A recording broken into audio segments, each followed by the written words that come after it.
Good morning and welcome to this Rattle and Hum Sports Spreecast. I'm Brian Houston. Time to go over the SEC Week 12. It was a very interesting week on all levels, and there are an awful lot of coaches on the hot seat as of today. And we're going to bring in Ses Guerra, the author of Gumbo for the Tiger's Soul, to go over last week's games and to look ahead to this coming week, Week 12 in the SEC. And of course, here he is, Ses Guerra, the lovely and talented Ses Guerra. How are you doing, Oh, Ses? come on. You are too kind, sir. But Thank you so thank you. much. Good morning, and it's great to be here. Good to have you here. All right, we're going to take it from the top. The college football rankings came out again last night. Alabama number two last night rather, only behind Clemson. And there are many people who believe that maybe Alabama should have been ranked ahead of Clemson based on what they did to Mississippi State this past weekend, winning 31-6 in Stark Vegas, and it was never even that close. So, first of all, your thoughts about Alabama? Right. Alabama seems to be clicking on all cylinders. The defense, as we discussed at the beginning of the season, was well coached, deep, talented, and just seems to be suffocating. And they took a very talented and, in some circles, a Heisman Trophy quarterback in Dak Prescott and silenced him quite easily. So Alabama defense first and efficient on offense, and I don't see anybody stopping them if they continue to play the way they're playing. And there seems to be no letdown, no semblance of cracks in that armor. Alabama just crown them because we know who they are. Well, and the other thing, too, that we have to mention is the fact that each week Derrick Henry continues to put up these monster numbers. Again, 204 yards rushing. He had touchdown runs of 74 and 65 yards this past weekend. And I actually heard people saying, well, I heard Herb Street saying that he felt like Derrick Henry obviously is in the running for the Heisman, but he hasn't had one of those big signature national moments yet. And I'm thinking he had pretty big moments against LSU on a Saturday night on national television, and then turned around and repeated it the next week against Mississippi State. I'd say if I was having to pick a Heisman favorite right now, he'd be right there. He's doing it in a ho-hum fashion. 70 and Alabama is 64-yard just, runs? come on, it's expected. I could do that behind that offensive line. Well, You could do it. no, no. You could do it behind Maybe that you, offensive line. maybe you could. I'm not going there. No, he is tremendously talented. The offensive line is just mauling their defensive counterparts, and there's nothing getting in Derrick Henry's way. He's getting 3 and 4 yards downfield before anybody even comes close. All right, so Alabama, we got a cupcake schedule this week. It's really pretty ugly. There are about three decent ball games, so we're not going to spend a great deal of time looking at all the cupcake games. Alabama, basically, they're playing college at Charleston this week. They're going to snooze through that and get ready for the Iron Bowl. So we'll move on from them. Then, of course, we've got the LSU Arkansas game. LSU comes off the Alabama loss. That was disappointing. They have Tiger Stadium rocking on Saturday night, and then they go out and just get blasted by, I think, a very good Arkansas team. They were not good at the beginning of the year, and the thing that people refuse to understand in college football is what you are in September does not necessarily dictate what you're going to be in November. And this is a different Arkansas team now than the one that lost to Toledo back early in the year. Would you not agree with that? Totally. Just a spot on assessment of Arkansas. You're right. They lost to Alabama. They lost to A&M and got upset by Toledo. But slowly but surely, Brett Bielema has had that team just focused on their strengths, and they're doing it. The statistics bear that out, and they uh, had three huge runs against the Tigers, totaling over 200 yards in just those 3 plays. I believe it was 201 yards in 3 plays. Other than that, the offense over the course of a 30 something plus plays was held to 253. But it's the 3 plays that blew it open and just took LSU to the woodshed. One other point I would like to make about the cupcake game that we just breezed by Alabama and Charleston is I want you to take a peek at that game and see what Coach Saban and Lane Kiffin do in terms of their quarterback development in that game. The big picture, meaning how many quarterbacks they play in that game.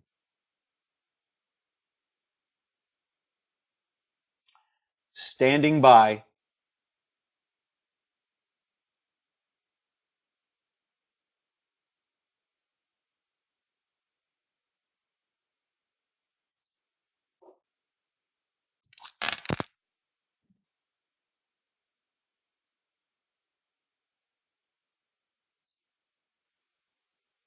My apologies. They're having internet issues. I think they don't play. Okay, Seth's left. Seth is leaving now. I'm Seth here. got Seth got bored and left. I noticed. I just went to close the door. Oh, I know. We've got Well, some activity. We've got some activity in the house, and I just wanted to close the door. I think my personal opinion is they don't play another quarterback in that ball game until that game's a blowout. I think that's how Alabama always does it. They're not going to rotate quarterbacks until that game's done. They never do it, and they're not going to do it this Correct. weekend. Okay. I Now agree. when the I game's in agree. hand, they will absolutely put people in the ball game. There's no question about Yes. that. Right. Right. And uh, contrary to that, LSU does not do enough of that. Do you really want to see Anthony Jennings that much? I want to see somebody. Well, there's nobody else.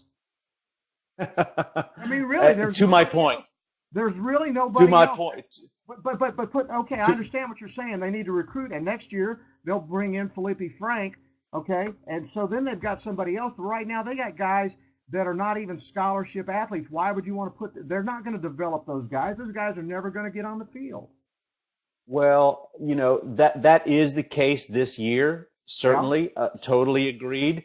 But in past years, and I made this point last week, that um, last year they should have developed Brandon Harris, but after that Auburn performance, he barely saw the field. Well, and I don't disagree with you, Seth, but I will tell you, I listened to so much idiocy on the radio this weekend coming home after the LSU game.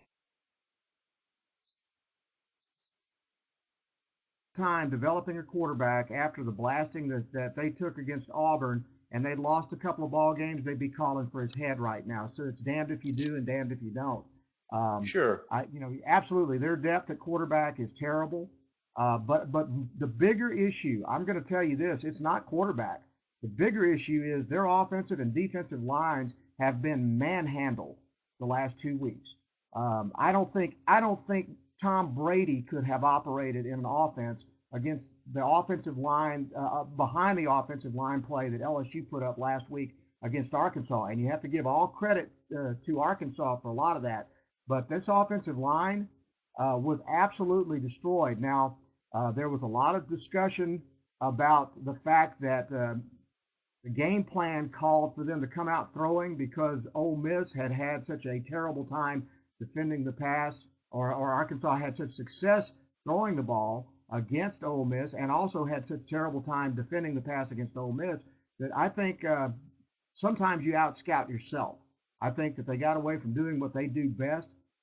They barely ever got into the I formation with a fullback and ran it down Arkansas's throat. They stayed in the shotgun, running plays without an extra blocker, and that just made things even tougher for Fournette. It's amazing to me he got 91 yards the other night because the offensive line was just, it was just brutal what was happening to their offensive tackles. The pass protection was hideous. I don't know that the quarterback's the issue.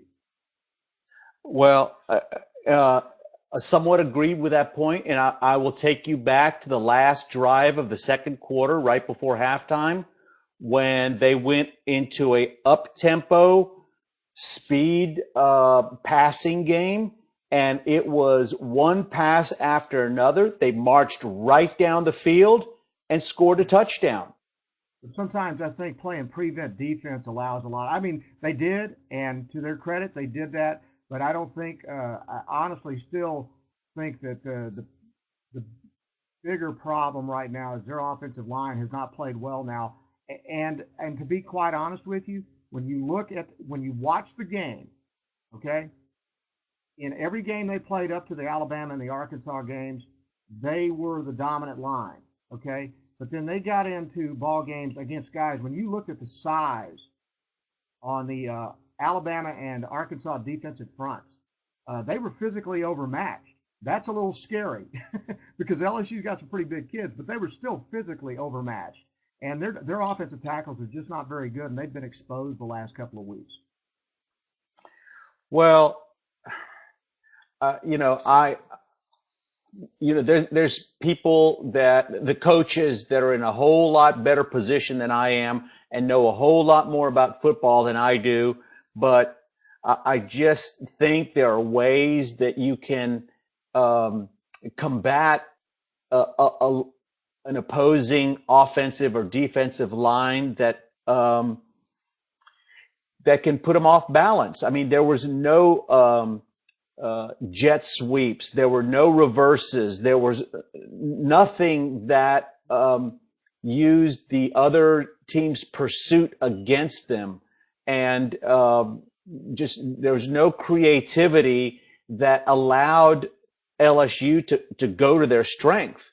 Sure, you stick with your strength, but if the other team is just focused primarily on your strength, you're going to get slowed down. You're going to get stopped, and that's what's happening that's what happened in the Alabama and Arkansas game. They've got the athletes to match up. I don't think they do in some areas. That's my opinion, but that's just my opinion. I think that they have. Okay. You know, one of the callers that I listened to on Sunday morning, and I'm telling you, there are some football idiots out there that will call in on a radio show.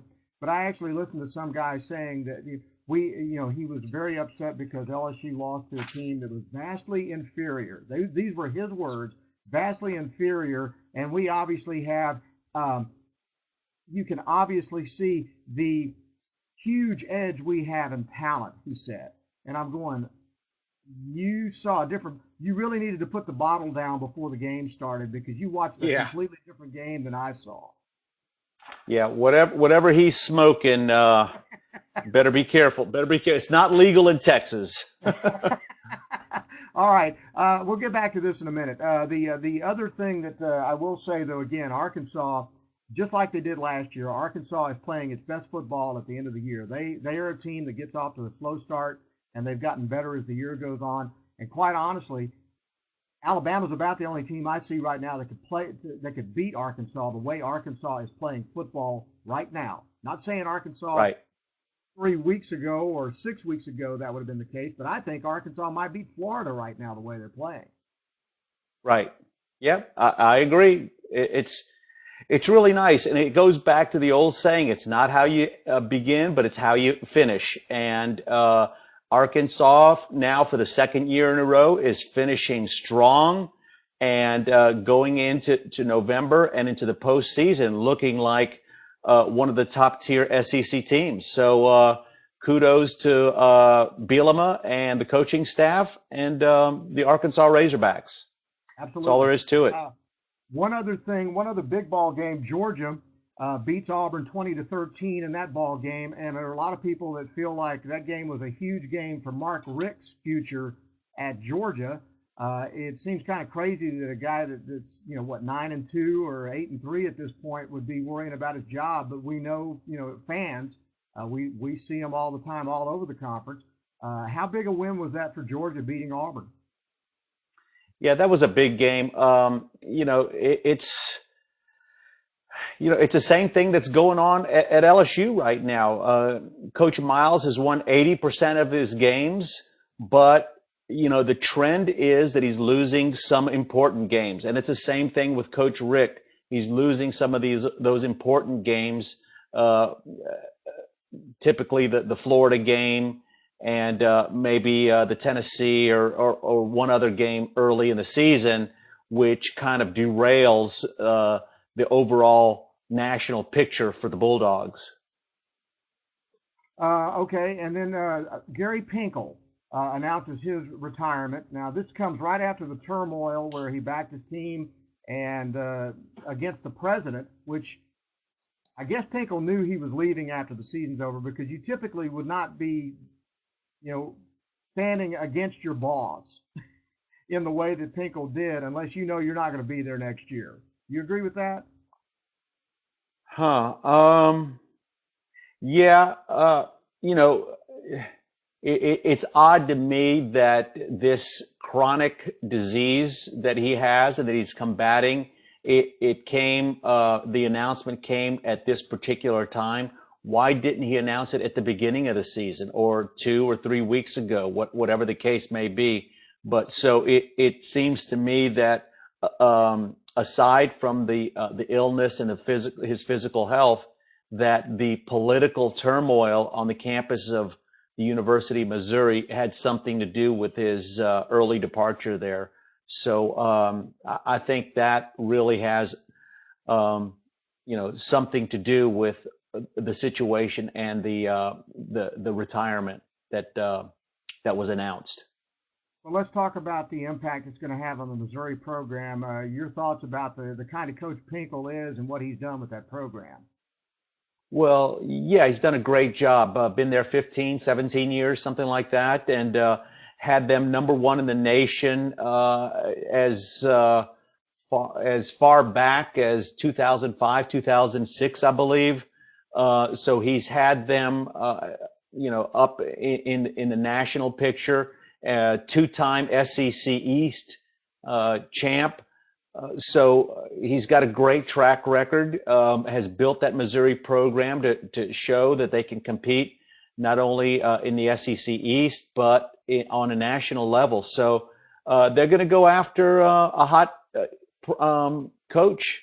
I don't know who that's going to be, but it's 8 openings now in the the Power Five conferences. So the coaching carousel is really going to spin. I'm sure some NFL coaches are going to enter the picture at some of these colleges, whether it's USC or Miami or Maryland or Illinois, what have you. It's going to be very, very interesting, and I'd love to devote a show to it at some point in time. Well, we'll have plenty of time to do it because there could be quite a few openings in the SEC if you believe what you read. Tennessee plays Missouri this weekend. Again, interesting ball game because of the emotions involved. It'll be interesting to see if Missouri can equal the emotion they played with this past weekend in winning. You wonder if they can play with that kind of emotion again. And they go on and they're playing at home against a very improved Tennessee team. What are your thoughts on that game? Yeah, Tennessee had a tune-up against North Texas and really did well. Took care of business. They seem to be on an upward trend, and believe they took out South Carolina the week before, and so it's going to be interesting. Missouri has shown really a poor offense over the past few weeks, and I see Tennessee winning that game. Okay. Now let's get to the biggest ball game, the game that's going to be the 2:30 ball game this week. That's going to be LSU and Ole Miss at Oxford.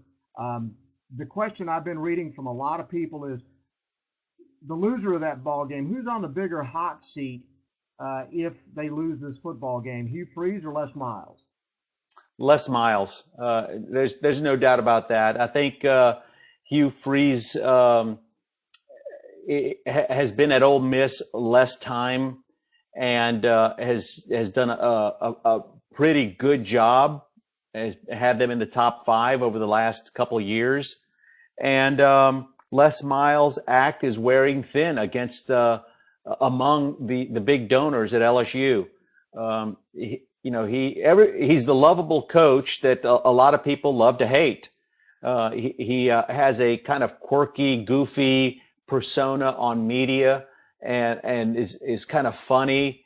But the track record now and the trend over the course of the past few seasons has been very poor finishes. His bowl record since 2011 is terrible, and the offense is just very stale. So I think if LSU loses, it really cranks up the frying pan for Miles more so than if Ole Miss were to lose on Freeze. All right. So who wins the ball game? Oh, toss the coin on that one. Oh, you Ole sound like Miss. you've already buried Miles. So who is it? No, you know what? I like Miles. Throwing I dirt on like his it. grave. No, no, no, no. I like Miles. I like him. Like I said, he's goofy. I'm just a fan. And I like the fact that the program, for the most part, has been out of trouble.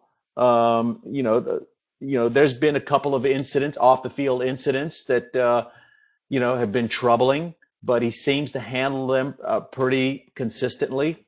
Who wins the game? I think Ole Miss is going to win. I've been picking with my heart the last couple of weeks, but the way LSU's been playing, I've got to put my heart aside and pick with my brain, and I think Ole Miss is going to win, and I think Les Miles is going to be on the hot seat.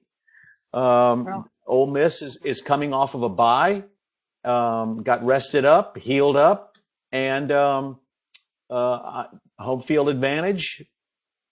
Crazy things have happened, but I'm picking Ole Miss. okay, very good. Any other things going on in the SEC that you see? The thing that I will say this: what's going on at LSU is going on also at Ole Miss. It's going on at Auburn. Gus Malzahn, he started out going to the national championship game. His program has kind of, slipped a little bit since then. I think Freeze is getting too much of a pass. I think that Landshark defense got torched against Arkansas. So I don't necessarily see that Freeze is all that either. I think he got them to a top five position early when they beat Alabama, back when Bad Bo was playing. But then they faded at the end and lost four in a row. This year, same thing. There's nothing great about what they're doing right now. They were expected to run the table here a few weeks ago. And yet they haven't. In fact, they got into a shootout with a team that traditionally in Arkansas doesn't score a ton of points. So I'm not quite sure I understand why those guys don't seem to be getting the same kind of criticism that Miles is getting right now. And last time I checked, Miles was in a national championship game as recently as 2011. Granted, he lost the game, okay, but they were 13-0 going to that ball game. It's not been that long ago that they had a great team, one of the best teams in the history of the program. Right, right. Yeah, and the attrition has really hurt the program. I That's think not that Miles' fault. no, it's not. It's not his fault. Um, but the attrition has hurt the program, and it's something that he needs to But I to guess deal with in terms of recruiting. I guess though I understand that and I see what you're saying, but I guess I don't know that anybody. The fact remains that the majority of kids in Louisiana, high talent kids, come from extremely poor backgrounds, and they're going to go and take the money if they got to get it. And I don't know that Yeah. Nick Saban could stop that leak. And you only have so many Well, scholarships to give. that's true. That's true. And Nick Saban has had a few players here and there leave the program, and we'll see if they win the national championship or if they get knocked off the pedestal. We'll see if that affects the ongoing attitude there in Tuscaloosa, and they run for the money because I don't think the style of player or the caliber or the background of player is that much different at Alabama than it is um, at at Baton Rouge in at LSU. I did hear one thing I thought was a smart observation, and it came on the Feinbaum show, and Gary Danielson made it. He said that there was a point where Nick had run into the same thing at Alabama, where his offense had gotten stale, and then he brought Kiffin in, who, whether you like him or not, Kiffin brought some wrinkles that had not been typical of an Alabama team. They do open it up a little bit more. They'll go to a bubble screens and things like that. But at the same time, the adjustments they've made acknowledge the change in football nowadays, but they have never lost their identity. When it comes right down to it, they're still going to run it down your throat when it comes to the strength of the team. And he felt like that's what Les needs to do. And probably based on the fact that Cam Cameron's contract is up at the end of this year, there's probably going to be changes in the coaching staff if they give Les time to do that. Um, Obviously there will be some changes made. Special teams. You would think that the offensive philosophy is going to have to change some. Now, if they go into next year and they do the same things, then it is what it is, and action's probably going to be taken. But I do believe that I would be surprised if Les he will be on the hot seat. But to me, my personal opinion, prior to the last couple of days, was that he would be on the hot seat to make sure this didn't occur next year. You know, um, but now based on the things I'm reading, the overreaction and so forth, that it may, who knows if they'll give him enough time. All I can tell people, and I've watched football for 40 years, be careful what you wish for, because you can always have another Curly Hallman. Okay, be Right. careful what you wish for. Sure, sure. No, no, agreed. You let Les Miles go at this time, and who are you going to get? Same thing happened in Nebraska. They had a winning coach there. Can't think of his name right now, but he was typically 11-1, 10-2, Solich. and Solich, yeah, Frank Solich, and they let him go, and the program has just been in turmoil for the past few years, and it's happened time and time and again, and so it's rare. I know it was through no fault of Alabama's, but when Bear Bryant left, there was just a series of coaches that came and went until Gene Stallings kind of righted the ship just a bit. But even after Gene Stallings left, I think they went through in '92, and they went through three or four coaches before they got to Saban. Right. And that's the other thing I would caution people. I listened to somebody again. A comment was made. You know, I'm telling you, Sunday morning was an interesting drive home. I was driving through Lafayette listening to a talk show, and I heard some moron say, Les Miles is never going to consistently beat Nick Saban. And I'm thinking to myself, name the coach who is. Yeah, exactly. Who is I beating? mean, Yeah, who yeah, in the conference has consistently beaten Nick Saban? Name one. yeah. There isn't. It's just like it was when Bear Bryant was in the conference. Name the guy. That just tells you how few of those kinds of guys are out there. Unfortunately, Right, LSU had that guy for a few years, but then he chose to leave and go to the pros. It's right. fate. It was nobody's fault, but it was just Yep, their misfortune. yep. But for I think Les deserves credit for the fact that he was able to keep that program relevant after Nick left. Following a legend ain't easy to do, even though Nick was only there for 5 years. You follow a guy that had that level of success, and the last time I recall, Nick lost games at LSU also. Um, Sure he did. you know, Sure he won a lost national lost his championship at the last next game. year.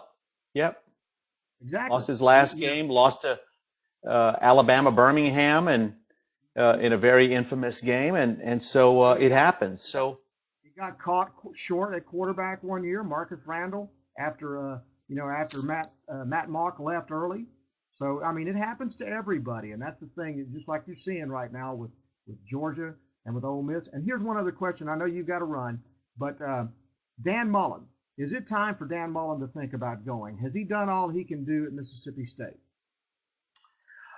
Yeah, I would say yes. If there's any time for him to go with all the openings that are available, if somebody comes calling, he ought to listen.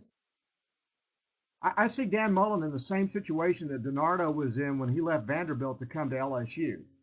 He had done all he could do at Vandy, and he came to LSU and had a pretty good run until the last couple of years when things kind of went sideways. And I think he made some shaky coaching decisions that ended up costing him his job. But I see Mullen being in that same situation. I think he's maxed out what he can do. It's a shame the guy's had a great year, and he's second from the bottom in the SEC West right now. Yeah, and that's pretty much I think what Mississippi State is destined to do. I think every now and then they'll have a little peak season like they did last year, and maybe that is the limit of what they're capable of doing. Who knows? Someday down the future, they may just take it to the national championship. But in my perspective, my view, I think that that's probably as far as Mississippi State will ever go. But yeah, as far as that goes, we probably need to get headed out here. And Okay. as far as gumbo for the Tiger Soul, it's the holiday season. For local people in Houston, go to the Tiger for the Gumbo Soul Facebook page. And if you're local here in Houston, there's some, or anywhere in the country, there's some great videos that I posted when I was on the field this past Saturday. And if you contact me directly through the website, place an order for a book, I'll personally connect with you to get that book personalized for gifts or for yourself. Fantastic. Seth, again, apologize for some of the glitches on the internet, but I appreciate your time. And by the way, my son enjoyed meeting you the other day. Oh yeah, that was terrific. I saw him there at the journalism building and saw his name, and I'd seen pictures, so I went and introduced myself, and he's a fine young man. It looks like he's doing very, very well at the Old War School. And you're fine to say that he's much smarter than his old man, so that's okay. I didn't say that. Thanks very much. Great visiting with you as always. Have a great week, and we will talk to you for week 13 next week. Sounds good. Thank you. Okay, bye-bye. Right, buddy. Seth Guerra, author of Gumbo for the Tiger Soul. I'm Brian Houston. This is the SEC Week 12 report. You can see this and other spreecasts on Rattle and Hum Sports. Go to www.rnhsports.com. Thanks very much for watching, and we'll talk to you next time.